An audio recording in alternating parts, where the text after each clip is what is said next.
presque de l'info, c'est la revue de presque de Nicolas Conteloup.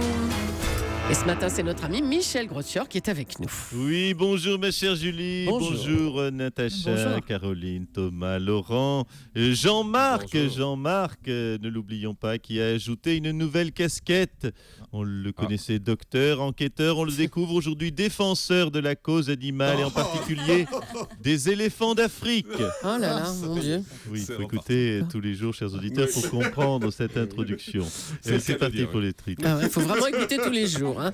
Allez, Michel, les titres. Combat d'intellectuels après le match Michel Onfray contre Yann Moix. Un autre combat d'intellectuels a eu lieu dimanche entre supporters marseillais et lyonnais. Oui. Les supporters marseillais ont jeté, vous savez, des petits projectiles sur le terrain. Les joueurs lyonnais ont également riposté avec des petits projectiles. Ils ont lancé Mathieu Valbuena dans les tribunes. Déchéance dans le Parisien, le rocker Pete Doherty se confie à nos confrères du Parisien entre deux overdoses. Il le dit, je vis à Melun. Ah oui. On ne le dira jamais assez, ne visitez pas d'appartement en étant complètement défoncé. Après on se réveille un jour à jeun à Melun. Une élection, ça trompe énormément. Oh, pas mal, pas mal. Oui, toujours en rapport avec nos amis éléphantaux. Oh non, mais c'est le thème de ce journal ce matin. Encore Une élection, donc, ça trompe énormément. Donald Trump est en tête, faut-il le rappeler, dans les sondages des primaires républicaines pour la Maison-Blanche. Oui. Alors, comment vous expliquer ? Comment trouver un équivalent français à Donald Trump, exubérant, de droite, populiste, milliardaire, avec une moumoute rousse sur la tête. Non, heureusement, ça n'existe pas en France. En tout cas, il faudra en mélanger 2 ou 3 pour y arriver. Enfin, même 3-4, oui. Disons Michel Sardou, Liliane Bettencourt et Orlando, le frère de Dalida. Stop. Voilà, après avoir élu le premier noir, ils vont élire le premier bourrin qui se présente. Ils sont plus forts que nous, ces ricains. Et puis Hostie et Morito. Le pape est à Cuba. Bien résumé. Dis donc. Hostie et Morito. Le pape est à Cuba au programme Prêche à la ligne, salsa et morito. Joli. Pas mal. Et il enchaînera par New York, il l'a dit. Et oui, il y a 20 ans, les papes, souvenez-vous, faisaient la tournée des pays pauvres. Eh bien, c'est fini. Le pape 2015 se fait bronzer la calotte à Cuba et enchaîne derrière un peu de shopping sur la 5e avenue. J'aurais dû faire pape. Ah, pas trop tard, hein, Michel. Et puis Noah is back. Yannick Noah est à nouveau à la tête oui, c'est une Volkswagen. Et de l'équipe de France de tennis. Rappelons que le capitaine Noah nous a fait remporter dans le passé 2 fois la Coupe Davis. Une fois en 91, souvenez-vous, et une fois en 96. Eh oui. Voilà, c'est pas compliqué, franchement. Tiens. Voilà, oui, voilà une bonne idée. Hein. C'est très bien de prendre un ancien capitaine qui a eu des très bons résultats en son temps. Hein, plutôt que de s'obstiner vraiment avec un mauvais capitaine un peu trop mou. Nicolas Sarkozy, vous voilà, bonjour. Oui, bien sûr. On a bien compris le parallèle. Hein. Cela dit, la concurrence est forte. François Fillon est très présent. Il est en couverture du Figaro, en couve du JDD. Il sort un livre, il est partout, hein, Fillon. Aïe. C'est que ça m'inquiète. Fillon est de retour. C'est le retour de Fifi la grosse mèche. Fifou va me piétiner avec ses mocassins à gland et ses chaussettes rouges en fil d'Écosse. Oh, mais vous êtes méprisant, monsieur Sarkozy. Arrêtez. Mais pas du tout. On va pas le nier autour de cette table. Hein. Il y a une Fillomania. Il y a une Fillomania. Demandez à Mamrou, à Mme Polony. Je peux vous dire qu'elles ont acheté le calendrier des dieux du stade, pas pour le petit éléphanto. Hein. Non, parce qu'elles espéraient avoir une photo de Fillon nu. Voilà. Oh, d'accord. La vérité, elle est là. Hein.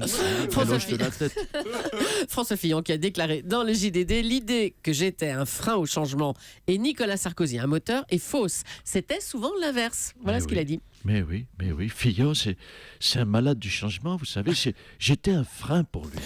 Fifi le déglingo, fallait le voir, hein. Un coup il venait avec la mèche à droite, un coup avec la mèche à gauche, un dingue, je vous dis, il avait un côté Pete Doherty. C'est ça, oui.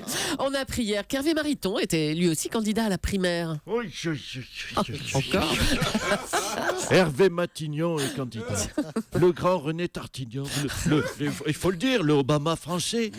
Qui pourra bien arrêter René Tartignon tartifiant. Oh là là. Non, je suis foutu avec. Bon, c'est bon, allez, on vous Roger laisse. Tartiffion. Merci, Monsieur Sarkozy. Depuis hier, on parle beaucoup de l'affaire Volkswagen. Je vais y arriver. Le célèbre constructeur allemand aurait manipulé les tests de pollution, trompant le consommateur et endommageant l'environnement. Bonjour, Ségolène Royal. Eh bien, bravo, hein. Bravo, la mère Merkel, Madame la donneuse de leçons qui faisait soi-disant tout bien, hein, tout propre. Hein. C'est facile d'être numéro 1 quand on triche. Hein. Madame la Lance Armstrong de l'Ikounoumi.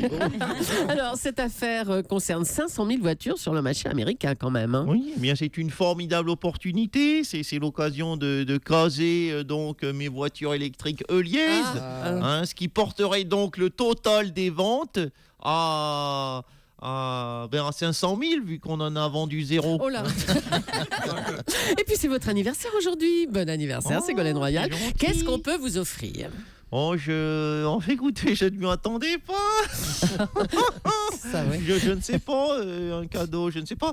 Peut-être me donner l'adresse du petit éléphant. Hein. Monsieur Randini a les coordonnées, peut-être. Je vous confirme. Ah oui, mais quoi, une visite aux zoos, ça fait toujours plaisir. Hein. D'ailleurs, est-ce qu'il peut attraper des cacahuètes avec? C'est bon, alors, on fait référence, je Vous le avez rappelle. l'image? Non, on fait référence au calendrier des rugbymen, voilà, avec une certaine photo. On en vient. Bah oui, mais il faut peut-être expliquer quand Expliquez même. un peu plus aux auditeurs. Bah non, mais hein. ceux qui n'étaient pas là hier, surtout.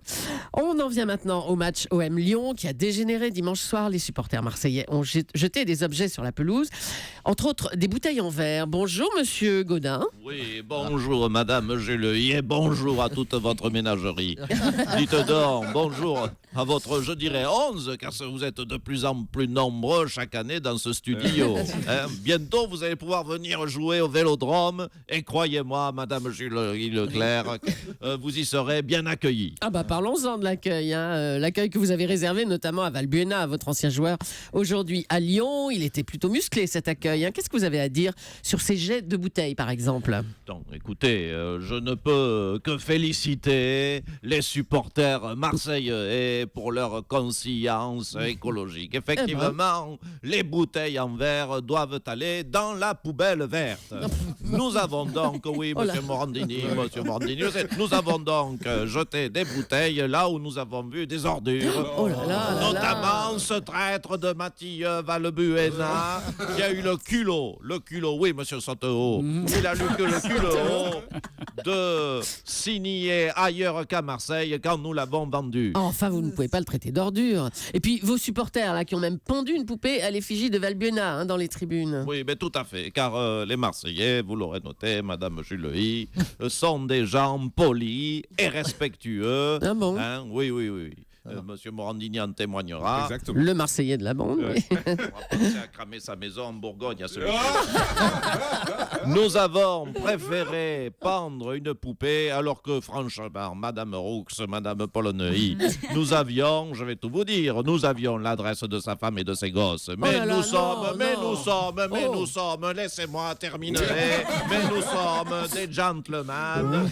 Il ne va pas pleurer pour une poupée, hein, on ne l'a pas pendue pour de vrai. Enfin, pas encore. Eh ben, ça promet. Merci, monsieur Gaudin. OM Lyon, toujours. Le président marseillais Vincent Labrune est accusé de n'avoir rien fait pour anticiper ces débordements. Louis Nicolin, vous êtes le président de Montpellier. Qu'est-ce qu'on peut faire quand on sent monter la tension comme ça? Ça va, ma pucelle? Ça les va, maigrichons. Oh, franchement, je sais pas, tu sais, nous à Montpellier, la tension, on ne connaît pas. On est décontracté du gland. T'as qu'à voir mon équipe. On est dernier, tout le monde est relax. Hein. Enfin, relax, sauf moi. Hein. Moi, je me bouffe les noix en regardant mes tapettes de la paillade. Oh là là. Mais sinon, tout le monde est peinard, tu vois. En tout cas, chez vous, les supporters ne jettent pas de bouteilles sur la pelouse. Hein. Ah ben non. Ils vont pas les jeter, les bouteilles. Ils vont les boire. Quand ils voient les matchs pourris qu'on fait, ils préfèrent se dévisser la tête avec de la Cronenbourg. Bon, mais si vous aviez été à la place de Vincent Labrune, vous auriez fait quoi, vous, monsieur Nicolin? On a beaucoup critiqué l'absence de palpation de sécurité à l'entrée du stade. Oui, ça c'est bien. Non, ça c'est pas bien. Moi, je pense qu'il faut rétablir les palpations. Moi, je vais même demander à ce qu'on palpe mes joueurs. Hein. Mais je voudrais vérifier qu'ils ont des couilles. Parce que quand on les voit jouer, c'est pas flagrant.